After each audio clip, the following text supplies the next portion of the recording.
YS కుటుంబానికి కంచుకోటలో ఉన్న ఆ ఉమ్మడి జిల్లాలో టీడీపీ విజయ దుందుభి మోగించింది. విజయోత్సవ సంబరాలు చేసుకుంటున్న ఆ 7గురు కూటమి అభ్యర్థులు అమాత్య పదవులపై కన్నేశారా? ఓవైపు గెలుపును ఆస్వాదిస్తూ మరోవైపు మంత్రి అయ్యేందుకు ప్రయత్నాలు మొదలుపెట్టారా? మొదటి విడత కేబినెట్లోనే స్థానం సంపాదించడానికి వ్యూహాత్మకంగా వ్యవహరిస్తున్న వారెవరు? అధినేత దృష్టిలో ఉన్నదెవరు? ఏపీ కేబినెట్లో ఎవరి పేరుండబోతోంది? Watch this.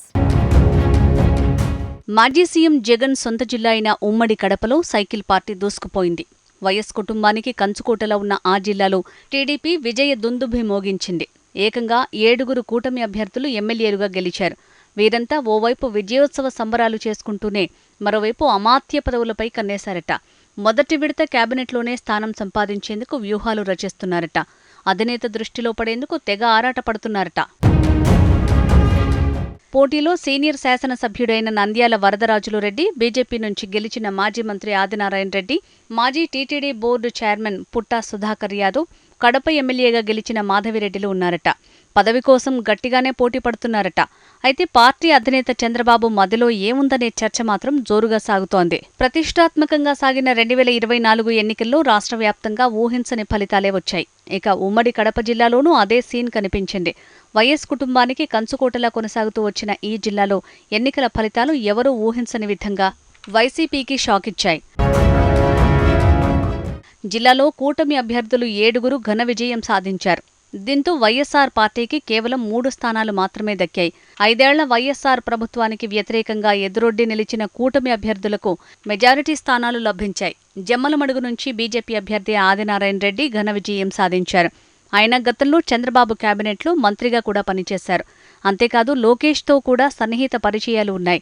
దీనికి తోడు టీడీపీ, బీజేపీ కూటమి ఏర్పాటు కోసం ఆదినారాయణ రెడ్డి ఎంతో కృషి చేసి పార్టీలను విజయం వైపు నడిపించారట.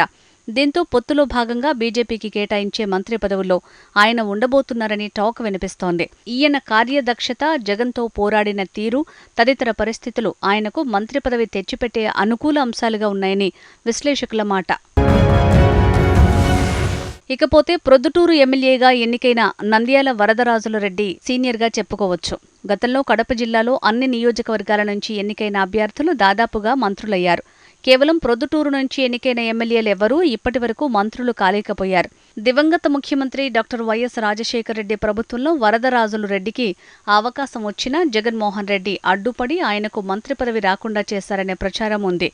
మైనింగ్ వ్యాపారంలో వరదరాజుల రెడ్డి కుమారుడు కొండారెడ్డికి వైఎస్ జగన్మోహన్ రెడ్డికి వైరం కారణంగా అది సాధ్యం కాలేదు. 2009 ఎన్నికల్లో వరదరాజులు రెడ్డిని జగన్మోహన్ రెడ్డి కావాలనే ఓడించేలా చేశాడని కూడా ఆయన వర్గం చెప్తుంటారు. గతంలో 5 సార్లు వరుసగా గెలిచి ఈసారి ఎన్నికల్లో 6సారి విజయం సాధించిన వరదరాజులు రెడ్డికి మంత్రి పదవి వస్తుందని ఆయన వర్గీయులు భావిస్తున్నారు. కాగా 82 సంవత్సరాల వయసులో ఉన్న వరదరాజులు రెడ్డి ఒక్కసారైనా మంత్రి పదవి చేపట్టాలని తీరని కోరికతో ఉన్నారట. ఎంతో అనుభవం, ప్రత్యర్థులను వ్యూహాత్మకంగా ఎదుర్కోవటంలో చతురతతో పాటు రాజకీయ చాణక్యుడిగా పేరున్న వరదరాజులు రెడ్డికి మంత్రి పదవి ఇస్తే ప్రొద్దుటూరును గౌరవించినట్లవుతుందని ఆ నియోజకవర్గంలోని ఆయన వర్గీయులు కోరుకుంటున్నారట. వరదరాజులు రెడ్డి మనవడైన అమల్ రెడ్డికి లోకేష్ బాబుతో సన్నిహిత సంబంధాలు ఉండటం, వరదరాజుల రెడ్డి కుటుంబానికి తెలంగాణ సీఎం రేవంత్ రెడ్డి కుటుంబంతో సన్నిహిత పరిచయం ఉండటం వంటి అంశాలు కూడా ఆయనకు అనుకూలంగా ఉండొచ్చని భావిస్తున్నారట ఆయన వర్గీయులు. ఇక మైదుకూరు నియోజకవర్గం నుంచి తెలుగుదేశం అభ్యర్థిగా విజయం సాధించిన పుట్టా సుధాకర్ యాదవ్కు చంద్రబాబు వద్ద మంచి ప్రాధాన్యతే ఉంది. గతంలో 2 సార్లు పోటీ చేసి ఓడిపోయిన ఆయనకు గత తెలుగుదేశం ప్రభుత్వంలో టీటీడీ చైర్మన్ పదవిని ఇచ్చారు. ఈసారి ఎమ్మెల్యేగా గెలవటంతో సుధాకర్ యాదవ్కు బీసీ కోటాలో మంత్రి పదవి లభిస్తుందని ఆయన వర్గీయులు చెప్తున్నారు. అంతేకాదు సుధాకర్కు మాజీ మంత్రి యనమల రామకృష్ణుడు, తెలంగాణ మాజీ మంత్రి శ్రీనివాస యాదవ్లు వియ్యంకులు కావటం విశేషం. దీంతో పాటు పుట్టా సుధాకర్ యాదవ్ కొడుకు పుట్టా మహేష్ ఏలూరు టీడీపీ ఎంపీగా పోటీ చేసి ఈ ఎన్నికల్లో విజయం సాధించారు. ఇన్ని వైపుల నుంచి బలమున్న సుధాకర్ యాదవ్కు మంత్రి పదవి ఖచ్చితంగా లభిస్తుందని ఆయన వర్గీయులు భావిస్తున్నారు. ఇక కడప నియోజకవర్గం నుంచి డిప్యూటీ సీఎం అంజాద్ భాషాను ఓడించిన రెడ్డప్పగారి మాధవిరెడ్డి కూడా మంత్రి పదవిని ఆశిస్తున్నారని తెలుస్తోంది. ఈమె పొలిట్ బ్యూరో సభ్యుడు ఆర్ శ్రీనివాసరెడ్డి సతీమణి కావటం, మాజీ మంత్రి దివంగత రాజగోపాల్ రెడ్డి కోడలు కావటం ఆమె అర్హతలుగా చెప్పుకోవచ్చట. అంతేకాదు ప్రత్యర్థులను ధైర్యంగా, ధాటిగా ఎదుర్కోవటం ఈమె నైజం. అందుకే ఫైర్ బ్రాండ్లా ఉన్న మాధవిరెడ్డికి మంత్రి పదవి లభిస్తుందని ఆమె వర్గీయులు భావిస్తున్నారు. ఆమె భర్త శ్రీనివాసరెడ్డికి కూడా టీడీపీ అధినేత చంద్రబాబుతో, ఆయన కుమారుడు లోకేష్తో చనువుతో పాటు కొన్ని వ్యాపార సంబంధాలు ఉన్నాయని వారి వర్గీయులు చెప్తున్నారు.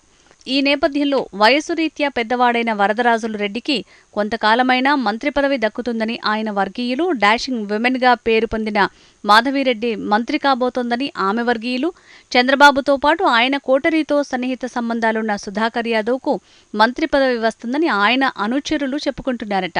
ఇక పొత్తులో భాగంగా జిల్లా నుంచి బీజేపీ అభ్యర్థిగా ఎన్నికైన ఆదినారాయణ రెడ్డికి మంత్రి పదవి వస్తుందని ఆయన వర్గీయులు ధీమాగా ఉన్నారు.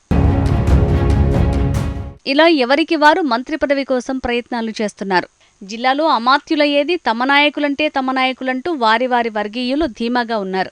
మరి ఆ నలుగురిలో ఎవరికి మంత్రి పదవి వరించబోతోంది? అధినేత మధ్యలో ఏముంది? తెలియాలంటే వెయిట్ అండ్ వాచ్.